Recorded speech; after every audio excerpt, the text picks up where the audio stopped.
W. Flannery. As a rule, I am content to speak to you over the radio, but a situation has been called to my attention, a situation so vitally important to so many people that you should not only be told about it, you should see it for yourself.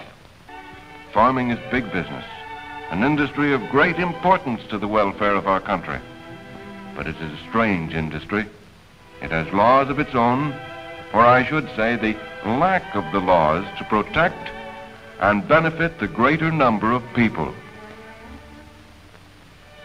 In this valley are 18 square miles, which is called DiGiorgio, California, so named after Joseph DiGiorgio, the richest and most powerful of the corporation farmers.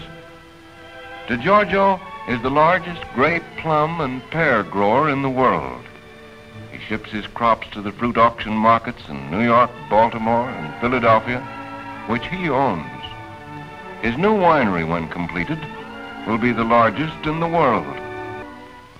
These are the homes of his supervisors. And these are the homes of the farm workers.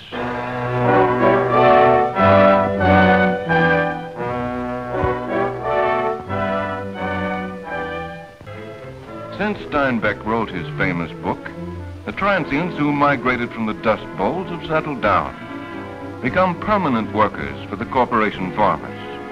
But in most instances, their living conditions are worse than was portrayed in The Grapes of Wrath. It is inconceivable that beneath this divine canopy of cleanliness and purity, man could construct so-called homes in such squalor. How would you like to live here and pay $26 a month? But for the grace of God, you or I might have no choice in the matter, like these people that are discriminated against. Frequently, 9 or 10 people live in a one-room shack where they cook, eat, and sleep. How about sanitation? There isn't any. But it doesn't make much difference. They're only human beings. Now, if they were tools or farm equipment, they would be housed in a nice, clean, waterproof shed. But they're just human. So consideration isn't necessary.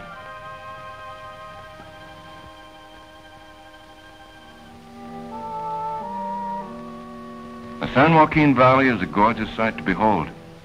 Words are inadequate to express its beauty.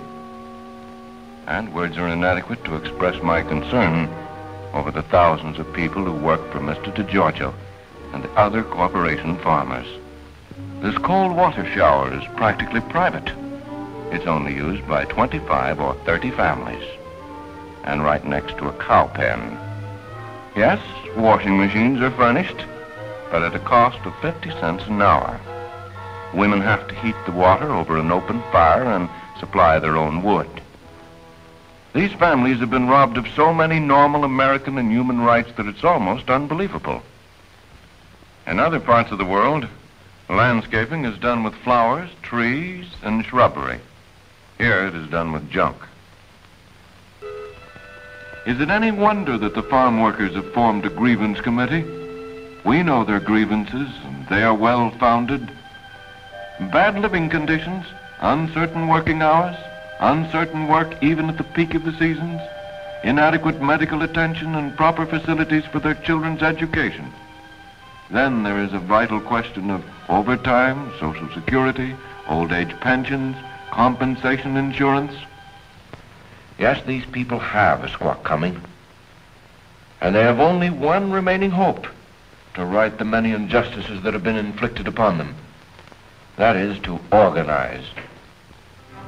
Giorgio's trucks are used to break picket lines, to bring in scabs and strike breakers.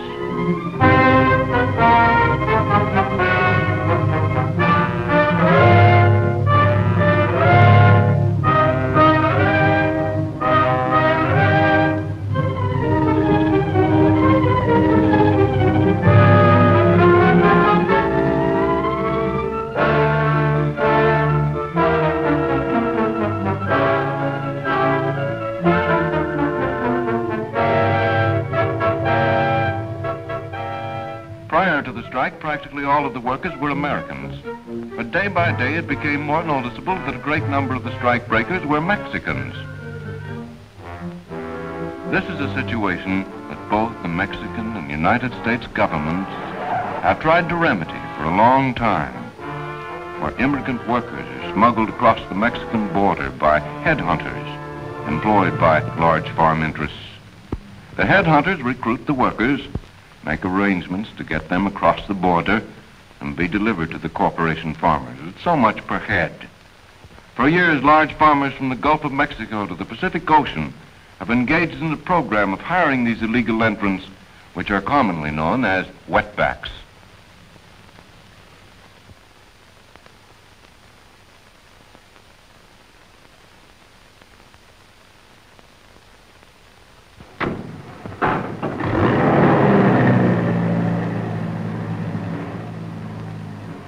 Absolute substantiation of these facts may be found in the public print, in current issues of the San Francisco Chronicle, the Los Angeles Daily News, the Bakersfield Californian, the Los Angeles Times, the Fresno Bee.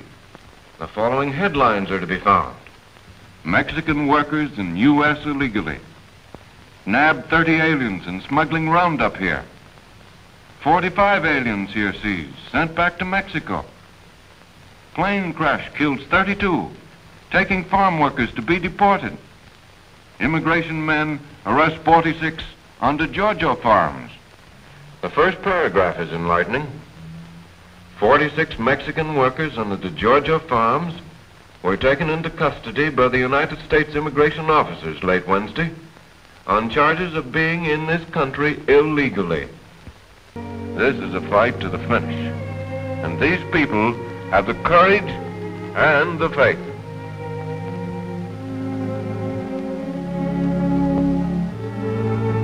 Let us bow our heads in silent prayer.